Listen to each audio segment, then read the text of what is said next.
All right, let's get the comment shout out the way, and then we're going to get right into the Bible verse and then the main video. Let's get into it. Blood Rain Nera? I think I said that right. I'm just going to call you Nera for short. Is that okay? Hopefully it is. Your comment goes as follows. This is amazing work. Lamau. Thank you. I appreciate it. Honestly, I really enjoyed when I put that reaction video together. Hopefully I can make more just like that, even though it is a pain in the ass to get it to do that and to make it look like that. But anyway, thank you for your shout out. It means a lot. I'm so glad so many more people are watching my videos now. I'm just glad that, I'm building an audience that I can actually communicate with. This really will never go away. I enjoy these shout outs because I get to talk and interact with you guys. But anyway, let's get into the Bible verse. All right, this Bible verse comes from Corinthians 6:20, and it goes as follows. For ye are bought with a price. Therefore, glorify God in your body and in your spirit, which are God's. Again, that's Corinthians 6:20. Now let's get into the main video. A few minutes later. So, politics and media. You know what's crazy? I don't really script any of my videos. I have like one bullet point on here, and this literally goes as follows. It's dated. Yeah, it's dated, and it doesn't even represent the new era. Because I feel like the point of woke politics is literally to, show a more modernized society and how things have changed and how not everyone looks the same, acts the same, has the same hobbies and or interests and or love interests in certain cases, especially in the cases that we're going to get into in the video. But even then, I feel as though if it is to represent the changing times, we oftentimes see the same tired tropes when it comes to these woke medias. For example, let's just take the more recent example with your friendly neighborhood Spider-Man, Nico Minoru being a prime example, and even like the discount Flash Thompson that isn't Flash Thompson and that should have been Flash Thompson. Cry about it if you want to. You know I'm right. It makes no sense why it isn't Flash Thompson. Have a good practice. The Nico Minoru thing bothers me because like the type of representation that I prefer is literally her type. Like it's not in your face. They aren't screaming it. I make my jokes in my videos about her and just her being in the show. Yeah, her purpose in the show is supposed to be Harry. And it's weird because Harry's in the show. He's the best friend. Either that or literally anyone else from his past history in the comics for the past 60, 70 years or so. So it makes no sense that you have a character that has no affiliation with Spider-Man be his best friend. That's when it feels like you're just forcing it. And that's why I feel like Nico Minoru is forced representation. Because though she is a Marvel character, though she exists in the Marvel universe, she has no relation to the character and the titular character, i.e. Spider-Man. So it feels weird having her be in place of Harry or whoever best friend he had at the time. Hell, even Gwen was technically his best friend in the Ultimate Comics way back when. So you literally could have used anyone else, but you decided to go with a character that just so happened to be queer in the comics, but whatever. You're gonna pretend like it's not forced, but it's okay.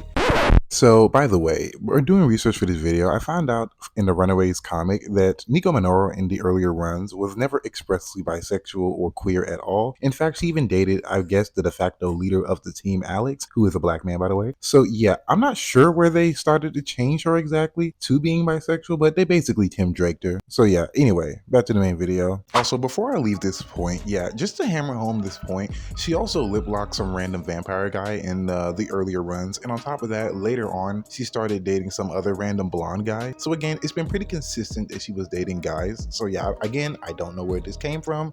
I don't know when they started, but yeah. Moving past that, yeah, even when we move on to the discount Flash Thompson, or no, I don't know. I'm just gonna call him Black Flash Thompson to me personally. Yeah, with his representation, it feels so weird because it's like, again, what are you trying to push? Because the same tired messages with black people constantly get spun. And I feel like it's not even representative of most people's experience being black. Like, I'm a black man.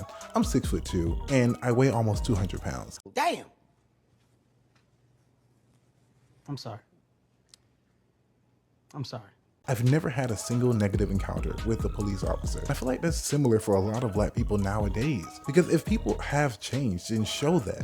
Show the change in the world that has been made. Instead of showing the same tired, old, freaking stereotypes that constantly get thrown. Oh, he's down on his luck, he lives on the rough side of town, etc., etc. If anything, it feels more insulting that even in today's age, when we know things have changed, you still show the same stuff with black people specifically. And it's literally a stereotype, and it doesn't go away. And this is more heavy-handed than the Nico Minoru example, because it's like, why even still push these messages on the black children or the black people in general? Like, I remember I was watching the little Grammy clips or whatever, and like this black woman was talking about some, oh, as a black woman, you can do it. The only people I hear telling black people that they can't do something or that they're put down are other black people. I literally only hear it from black people.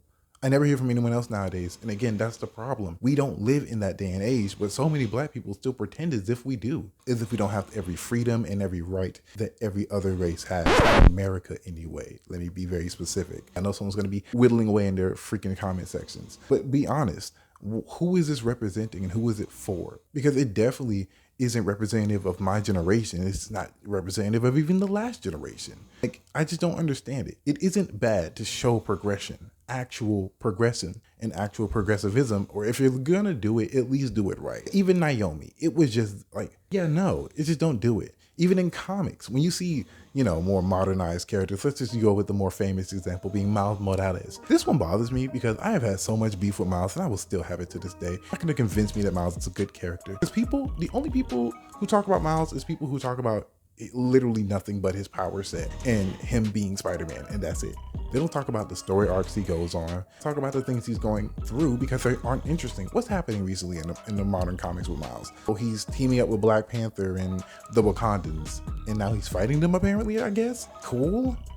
But what about Miles is interesting? Aside from the color of his skin, there's nothing to talk about because he's perfect. He's so powerful. He's even more powerful than Peter. He has more abilities. He has better resources, yada, yada, yada. Yet the character itself is hollow because it's just a stand-in for anyone who wants to pretend to be this guy. And Peter felt so natural to relate to personally, especially for me, than Miles does because I get Peter and his story arcs actually have meat to it. It isn't just him being perfect, it's him being flawed and causing a lot of mistakes in his life that he chooses to make.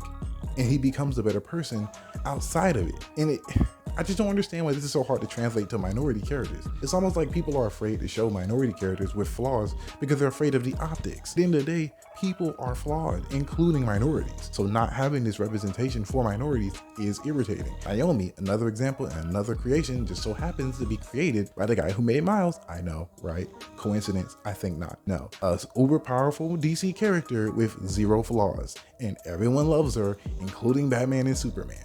I kid you not, this is ridiculous. Like you would think I'm making it up. It's always the same formula. Just make them super powerful and take away anything that makes them inherently interesting the slightest. And it's crazy because people always say that they can't relate to Superman because he's too powerful. He is the most relatable hero. A man born on Krypton and raised on Earth. He is more human than most humans. He just so happened to have a very positive upbringing and he instills hope. Yet I still relate to him so much, and I think he's my favorite character because he's literally on my chest. I can't make this up. I cannot make this up. So when I look at these other characters that just so happen to look like me, and I have no connection to them, nothing at all. I feel nothing for these characters. I don't feel for their struggle because that's not my struggle as a black man. Like, you know what I mean? I'm not going through what Discount Flash Thompson over here is going through. I'm just not. I have a good life. I had a good life. I live in a good house. I have a decent family structure. And above all else, I like the color of my skin and I don't feel ashamed every time I walk outside. I don't feel pressured by society like everyone pretends I'm supposed to, I can be myself and I have no problem doing that. You know what I mean? And I feel like with shows nowadays, all the time, all we get is the struggle and how bad it is to be what you are. And instead of showing the actual progression that people in society have made and how bigoted views are just not a factor for most people in society anymore. Yet for some reason, we just get the same thing constantly. And we're just supposed to be told that, yeah, things are rough and things will forever be in this perpetual state of limbo of always being bad. Yet we see that that's not the case in reality. Yet for some reason, fiction never shows the progression that we're supposed to believe is possible, yet we never see it. And I feel like it's not just me thinking this, but people are afraid to be honest about what's really going on in Hollywood. I digress. The video's getting long enough as it is. Let me know your thoughts in the comments below. I'll see you guys later. Like, comment, subscribe to all the good stuff, and I'll see you guys in the next video. Peace.